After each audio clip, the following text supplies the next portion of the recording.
Our first speaker today will be Lynn Kuok, who is a senior fellow, the Shangri-La Dialogue Senior Fellow for Asia Pacific Security at the International Institute for Strategic Studies based in Singapore. Lynn is co-editor of one of its signature publications, the Asia Pacific Regional Security Assessment, and is a real expert on the region, and we're very, very lucky to have her from Singapore. So Lynn will join us now on the screen.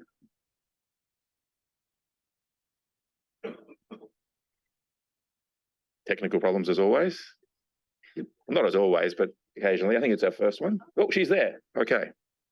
Lynn, thank you very much for joining us. Good morning, everyone, and thank you, Anthony, for having me. It's a pleasure to be here. Look, I want to start actually. I want to start with Australia's relations with ASEAN before we get on to the kind of the broader strategic picture in the region. Next year, Australia and ASEAN celebrate 50 years of bilateral ties. From your kind of vantage point in Singapore, how is Australia seen as a strategic partner in Southeast Asia? And where are the areas you think that Australia can do better? Thanks for your question. I think the first point to note, Anthony, is that Southeast Asia welcomes middle power engagement in the region.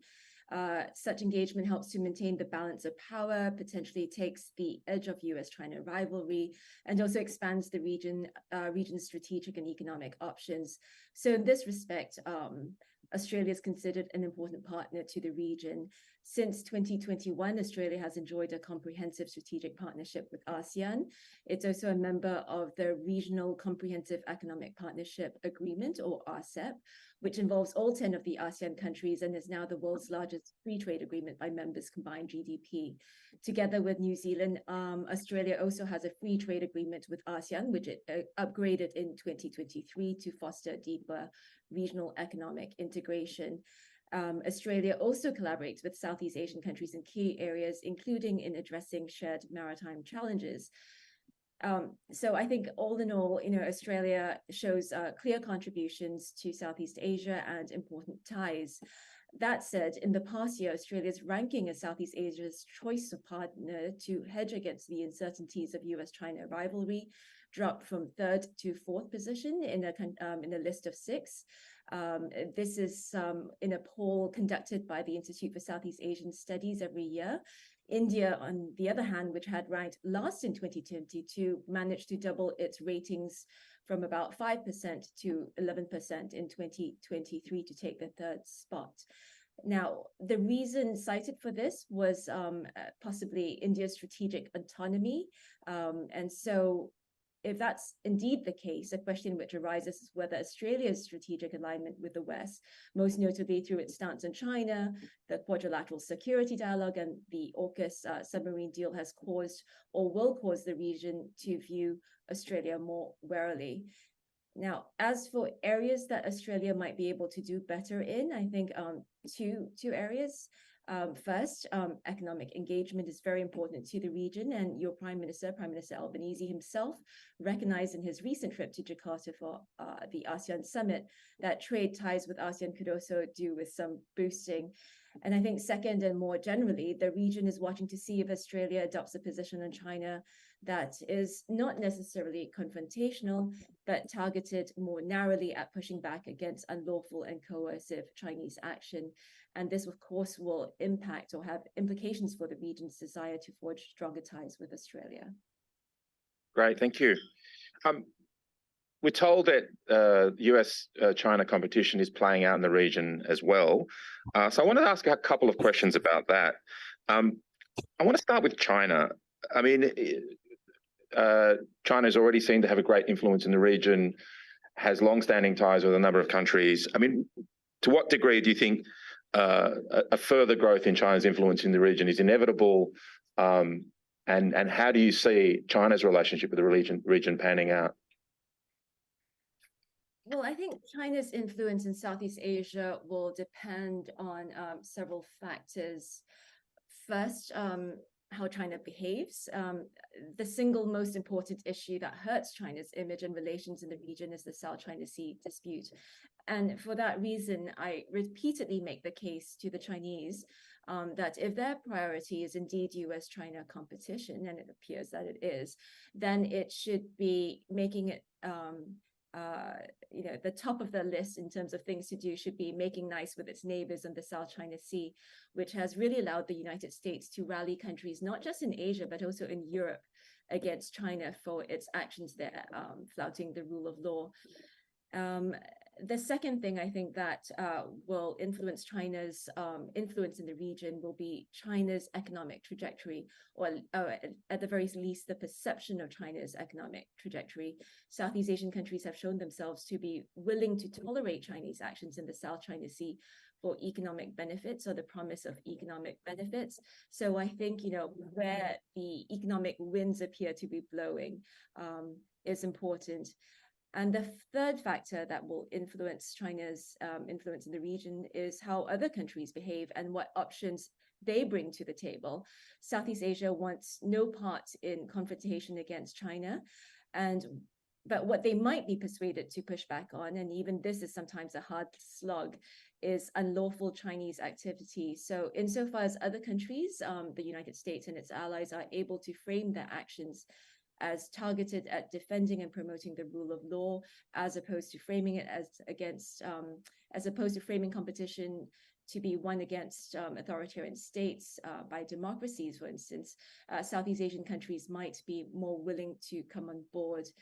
But I think it's also important for these other countries to be able to offer Southeast Asian countries economic options as well.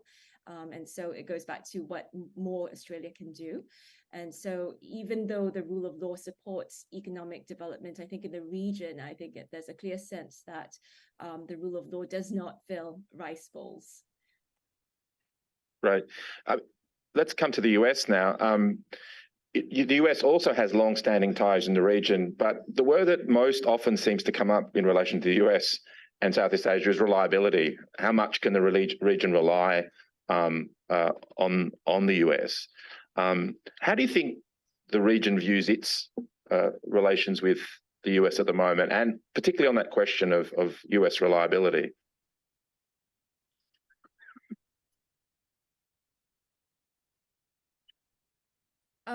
I think it's fair to say that perceptions of the United States reliability have improved since President Biden as compared to the rather mercurial President Trump at the helm.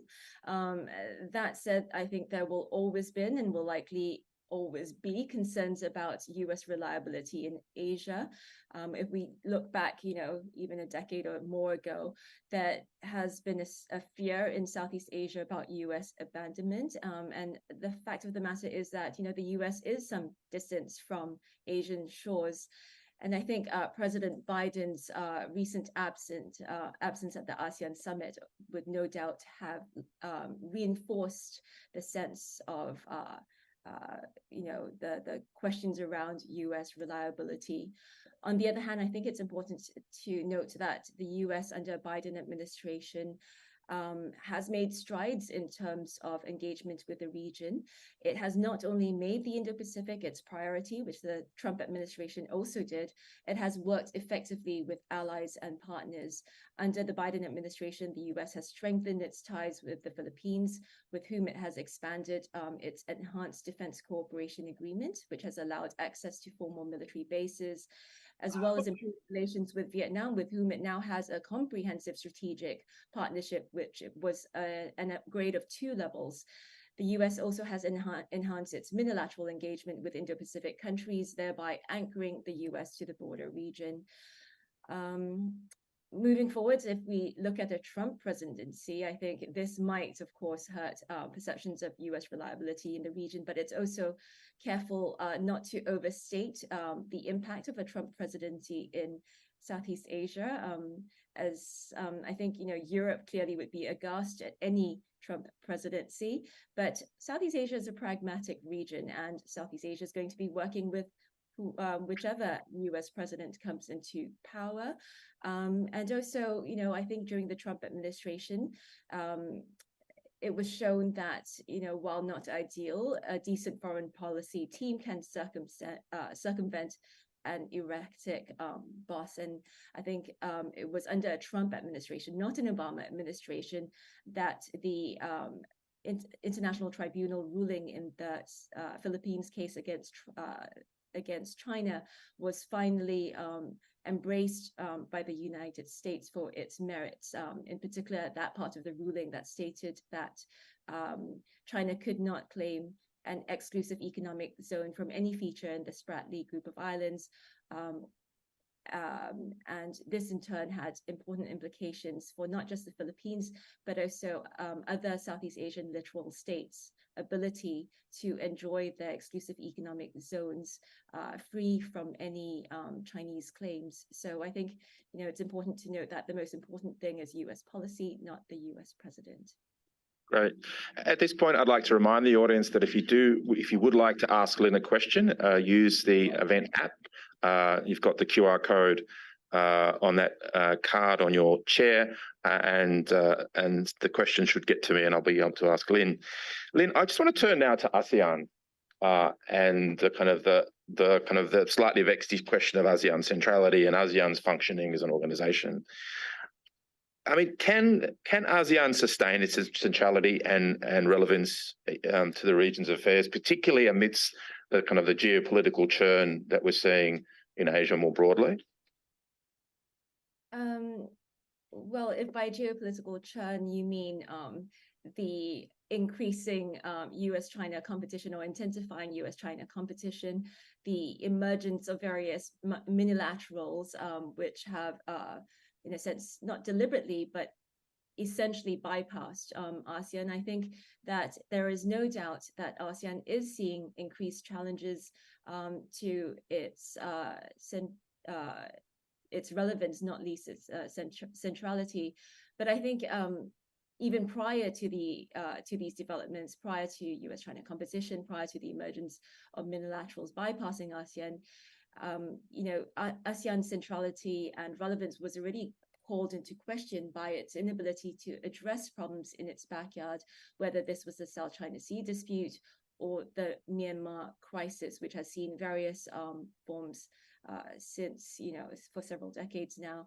So I think these recent developments have only added to the challenges that ASEAN faces to its strategic relevance. And I think, in my view, that there is a clear risk that ASEAN becomes a bystander in the face of great power competition with minimal ability, unfortunately, to shape developments in its own region. I think an important question to me is how long ASEAN can actually afford to be less than forward-leaning or reticent on the South China Sea, which has seen China's actions undermine international law and flout an international tribunal ruling. The South China Sea dispute has broad geopolitical implications, and I think the sooner that ASEAN is seen as able to address this issue or manage this issue at the very least, the better. I think its desire to avoid choosing sides between the US and China is understandable, but I think a failure to defend the rule of law is clearly a failure to defend guardrails against tensions breaking out into open conflict, and therefore I think risk the very foundation upon which Southeast Asia's peace and prosperity is built. We've got a question from the audience. The first question is, Lynn, how have businesses in the region responded or adjusted to the shift in the region's geopolitical situation in recent years? I think businesses were initially scrambling a little bit in terms of what to do amidst US-China competition.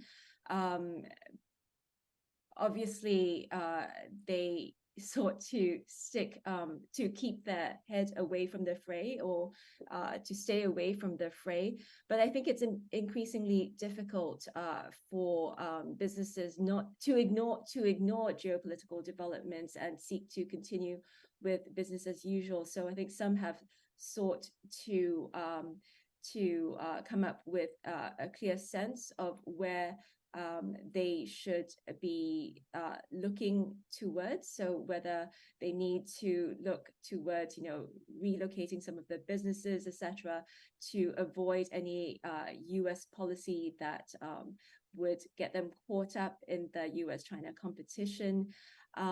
But those, I would say, would be more the multilateral, the international companies. As for local businesses in the region, I think they've been quite disturbed by US-China competition. And I think quite a few of them in my part of the world, in fact, think that the United States is being unduly confrontational vis-a-vis China. And they have sought to quietly lobby governments in the region to actually take a stance that might be more pro-China, given that many of them have businesses in China. So I think it depends on which business you are looking at. I think the international businesses seeking to adapt to US-China rivalry and, seeking to avoid falling foul of US sanctions, etc. And the local businesses, those that have closer ties to China, actually seeking more to perhaps quietly influence government policy towards China. Lynn, we've got one more. We've got a little bit of time for one more quick question. And again, I'll go to the audience. It's an audience question. The question is, China is saying that they will green the BRI. What do you think are the opportunities and concerns for the Southeast Asian region about that? Sorry, could you repeat that question again, please? So China is saying that they will green the BRI. What do you think are the opportunities and concerns for the Southeast Asian region? I think greening the BRI obviously will bring opportunities in the green business. And so, the Southeast Asia, insofar as it is poised to take advantage of that, can take advantage of that. I must say that even prior to this statement by China or its offering to green the BRI, the BRI has not had or received the same sort of bad publicity in Southeast Asia as it has in many parts of the world. While, countries in the region might have looked at individual projects with some concern or reviewed the terms or even suspended some projects, I think by and large, they welcomed the Belt and Road Initiative as a whole as an opportunity to bring economic development and much needed infrastructure to the region. And since COVID or since the pandemic, such needs or infrastructure needs and needs for development have only grown. So I think they have welcomed the BRI nonetheless, and with the statement or the promise to green the BRI, I think they would welcome it even more. And I think the challenge now for Southeast Asian countries would be to put themselves in a position where they can benefit from that where their businesses can also benefit from this greening of the BRI. And I think China increasingly understands that it needs to rely not just on Chinese labor and Chinese businesses to expand its Belt and Road Initiative, but also to plug into local businesses and labor to ensure that benefits of the Belt and Road Initiative are widely spread in order to increase support for it. Lynn, we're going to have to wrap it up there. Thank you very much for joining us this morning. Please join me in thanking Lynn Kuok from IISS in Singapore. Thank you so much for having me. We're now going to turn to Australia's relationship with Indonesia in particular. The largest country in Southeast Asia by many measures, the most important. We are delighted to have with us today Australia's ambassador to Indonesia, Penny Williams. Just waiting for her to come up. Yeah, there she is. Penny is one of Australia's most experienced diplomats. She is a senior career officer with the Department of Foreign Affairs and Trade. She's previously been our High Commissioner to Malaysia. She was also Australia's first ambassador for women and girls, and also, I'm happy to say, a former colleague. So it's great to see Penny again. Penny, thank you for joining us from Indonesia. I know it's early for you there as well, so really appreciate the time you've kind of taken. I want to kick off by talking about the recently released Southeast Asia economic strategy and what that means for Indonesia. I mean, what the strategy says that that we are, I think the strategy says we're underdone in Southeast Asia as a whole, but that we're particularly underdone in Indonesia, that we haven't taken opportunities. Why do you think that is? I mean, what are some of the reasons that we haven't quite seized the economic opportunities that Indonesia presents for us? Thanks, Anthony, and thanks very much for inviting me today. It's lovely to be working with you again. Look, I think you're right. The economic relationship has been underdone when you think that Indonesia is one of the fastest growing G20 economies. It's a critical relationship for us. We're neighbours with the longest maritime boundary in the world. We've got so many points where we work together. So why is it that we haven't quite lifted in economic terms? I think there's a multitude of reasons, and it's on both sides. I think that traditionally Indonesia has been not terribly export exposed and not terribly external looking. It's got this huge internal market of 275 million people. I think that we've been competitors. I think there's been a sense of us focusing on selling each other things. I think there's probably some myths about Indonesia.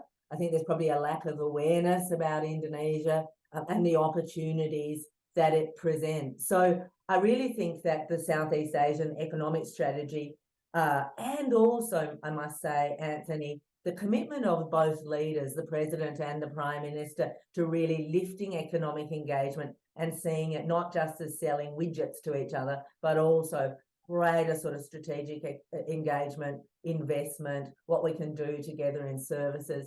It's probably worth making the point where the Prime Minister's been here 3 times since he was elected.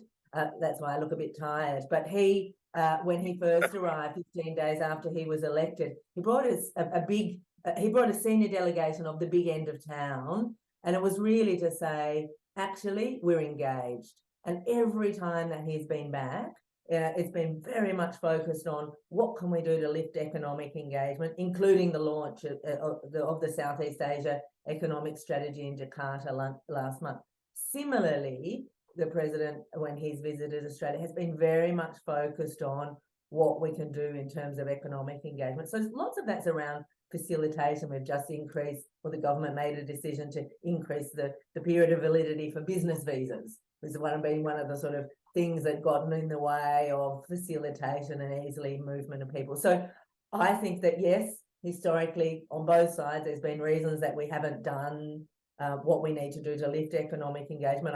But I'm incredibly optimistic about what governments are doing jointly, because it requires both governments to be committed to this, to really seize the opportunity for us both going forward. I should say, though, sometimes we discover things. It is worth making the point. There's been some Australian companies here for the long term. I was at BlueScope last night, celebrating their 50 years anniversary of operating BlueScope liner. So there are some very strong examples of long-term commitment on the part of Australian companies as well.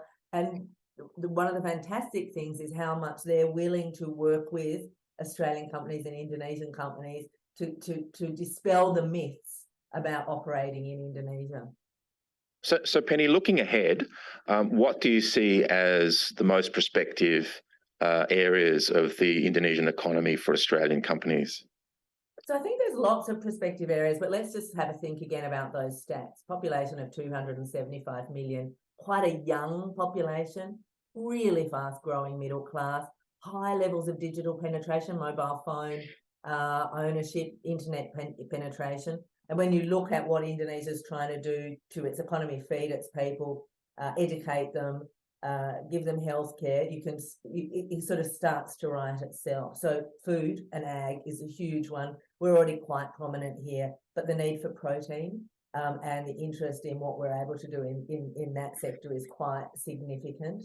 So I think that's a well-established relationship. And the interesting thing about it is across the spectrum. So you're looking at increasing numbers of people in the middle class looking to eat meat, consume protein. And then there's this really high-end market who's sort of eating tofu burgers. So the market is kind of very dispersed, and it's worth thinking about it in those terms. Health, we've seen, once again, Indonesia is seeking to transform its health sector, enabled legislation to have foreign doctors working here. We've seen a huge investment by Aspen Medical in West Java to build 23 hospitals and 650 health clinics.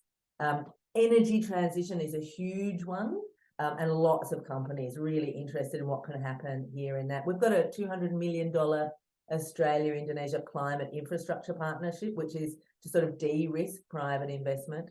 But I think the one that is most exciting, and it gets back to this idea about myths and people, if people have been in Indonesia lately, the digital economy. This place is completely digital. We do everything on our phones, but it's not just sort of the elites and the middle class. It's people working in the street who are buying digitally. So we've seen some great investments from Indonesia into Australia, and also vice versa, looking at how we can really grab the opportunities that come from the digital economy. There's another one that I wanted to mention as well, which is sort of broadly education, which is a huge success story. And I don't mean, and this goes to the point about health, I don't mean increasing the numbers of Indonesian students studying Australia. It's much more about being part of Indonesia's educational transformation. So Australian universities opening campuses here. So we already have one, Monash, and we've got 3 really quickly in the pipeline. Once again, it's about the economic transformation that Indonesia Indonesia's going through to really, as its economy grows, and there's a real place for Australia in that. Lots of people are talking about the kind of the prospects for the Indonesian economy and its future. The Australian government, Australian business, and not the only people that are looking at Indonesia as a investment destination. Is there? Are we at risk of being outrun by other investment from other countries into Indonesia? Have we fallen a bit too far behind now? Can we catch up? I don't think that we've fallen too far behind. I don't think it's a completely bad news story. And the other thing I'd like to say is that part of this, as I get sort of back to that original point about strategic economic engagement, is also looking at what it means for Indonesia to invest in Australia. And we're seeing an increase in that. That's that sense of we are doing things together, and there's supply chains together that we're able to sort of enable. I don't think that we've fallen too far behind. I think that we're starting to see investors, and as I said, there's sort of de-risking in the climate space, the education sector. They're significant investments. When university boards choose, 4 universities choose to open campuses here, that's a significant investment, and it has a pull-through.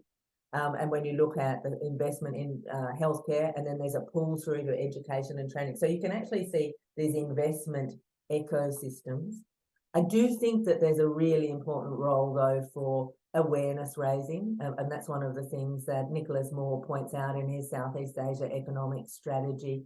And I was really pleased that after the PM came on his first visit, he asked Greg Combay and the Assistant Treasurer to actually bring up a delegation of institutional investors, many of whom hadn't been in Indonesia before. Obviously, that's our super funds. They tend to be a bit more conservative in the sorts of decisions they made. But they came up, they've had a look, and some of them have come back again. So there's a key part for us in awareness raising, but at the other end, I can see that there's this sort of enthusiasm for looking at what the opportunities provide in Indonesia. I don't think we need to kind of count it in that, are we too far behind? But there are opportunities, and there are companies that are really looking at making the best of it, and government is in the business of supporting that. Thanks, Penny. We've got a question now from the audience that I'll put to you. The question is, both Indonesia and Australia want to move down the critical mineral value chain, but have taken different approaches, with Indonesia restricting export of unrefined nickel.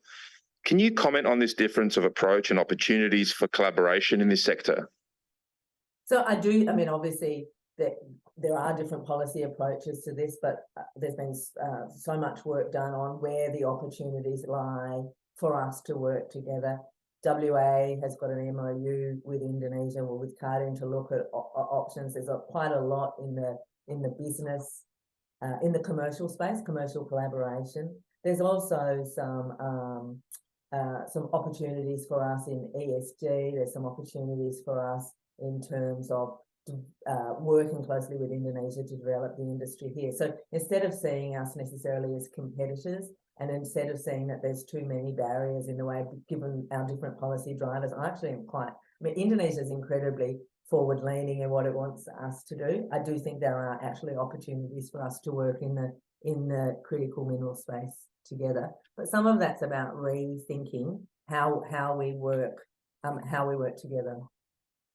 I want to come back to the Southeast Asia economic strategy. You know, in the past, when government has done these strategies, they usually find an academic or maybe a former ambassador to oversee the strategy. This time they went to a merchant banker, which I think is interesting in and of itself. And the strategy itself seems to contain some interesting and novel approaches to deepening Australia's trade and investment in the region. We've got this talk of deal teams that will combine kind of government and private sector expertise. Can you talk a bit more about that? I mean, what opportunities and, you know, what are some of the practical things that business can look out for as the government goes about implementing the strategy? Thanks, Anthony. And I actually think that was incredibly inspired. It seems obvious, doesn't it? But to actually get a business person to come and talk to business about what they wanted to do, the great idea. And having had Nicholas here, actually Indonesia was his first visit, and it was just great to watch him and the sorts of questions he was asking and how he got himself into the issues that companies were facing or what companies wanted. So for me, the frame that he brought and what he's been able to sort of talk through and conceptualize has been really fantastic and a really welcome, fresh approach to rather than sort of more words on paper. So the PM was here last month for the ASEAN meeting, and that was when we launched the Southeast Asian Economic Strategy with the Foreign Minister and Nicholas Moore. And there were the first tranche the Prime Minister announced were quite practical things. One, yes, as you said, Anthony, the deal teams, so that you could actually, so that working together, there could be small teams in different countries that could identify opportunities for investors and then actually help finalise the investment. I think that's one of the things that government has really struggled with. How do we actually do that? The other one that is also a Southeast Asia business exchange, and it's sectoral business missions, but done differently. And actually it's the follow through on business missions and thinking it through quite carefully. And another one that's quite sort of close to my heart, because it goes to that awareness issue, as someone who's been sort of long-term involved in this relationship, for me, actually understanding how Indonesia works and vice versa is incredibly important. So one of the next in that sort of three proposals that the government announced, the Prime Minister announced, is an exchange program for young professionals. And that is that awareness building, the myth busting. What does Indonesia look like now? What does it mean when people are doing things on their phone? What does it mean, the transformation of the education space? So for me, those three things are really early, sort of, I suppose, early movers on things that were really, really practical, not just in Indonesia, but in other parts of Southeast Asia. We've talked a lot about trade and economics. I do want to kind of get your perspectives on the broader strategic relationship. Obviously, Southeast Asia faces a number of security challenges, from territorial disputes to kind of non-traditional security threats. How are we working, or how can we work with Indonesia to address some of these challenges and contribute to regional security? So I think what I would say at the outset is that Australia and Indonesia have been for some time really key security partners. It's probably worth noting today actually is the 21st anniversary of the Bali bombings, and very much since that time on counter-terrorism, but a range of transnational crime, our law enforcement have been working really closely. There's the Jakarta Centre for Law Enforcement Cooperation that's trained around 40,000 people from across the region since 2004. We have a fantastic defence relationship. We conduct many exercises together, very much focused on education, training, maritime security, humanitarian assistance, working with other range of partner countries. And we also support and work with Indonesia in protecting its maritime domains. So I would say, look, it probably is worth mentioning to those who are here today who don't know that this is actually our largest embassy in the world. And quite a part of that is the work we do in what I would call the small S security sphere, which is about how do we work together across that large maritime boundary? What do we do in terms of the threats and risks for both of us, and how can Indonesia and how do we work together through things like the Jakarta Centre for Law Enforcement Cooperation more broadly into the region. It's actually one of the most vibrant parts of the bilateral relationship and has been for some time. We've got time for, I think, one more question, and I'll make it an audience question. The question is, you mentioned the opportunities for Australian universities to open campuses in Indonesia. How do we ensure we do this with the right level of investment to ensure the necessary academic quality and student experience is delivered?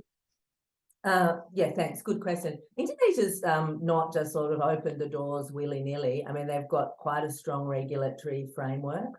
They require quite standards from Australian universities, so it has been quite a lengthy process. I think Monash, well, I know Monash was the first, and it took about 3.5 years to sort of walk through those to start with, and now things are speeding up. But this is not, Indonesia is after quality providers to help Indonesia to train its lecturers and as to be part of the educational transformation. So when Indonesia works with Australia, they're very much focused on quality. It's probably worth mentioning that quite a few people here, as I across Southeast Asia, and it's a huge soft power asset for us, are Australian alumni across key ministries. So they know what an Australian education looks like, and they know the benefits from that, and they're very keen for that to sort of spread out to those who may be able not to travel to Australia. But we should rest assured that Indonesia has high regulatory standards about institutions opening here, and the same in the healthcare space. It's a shame we could talk all day, Penny. I know. It's been great to hear your perspectives from Jakarta. So thank you so much for joining us. Please join me in thanking Ambassador Penny Williams. Thanks very much, Anthony.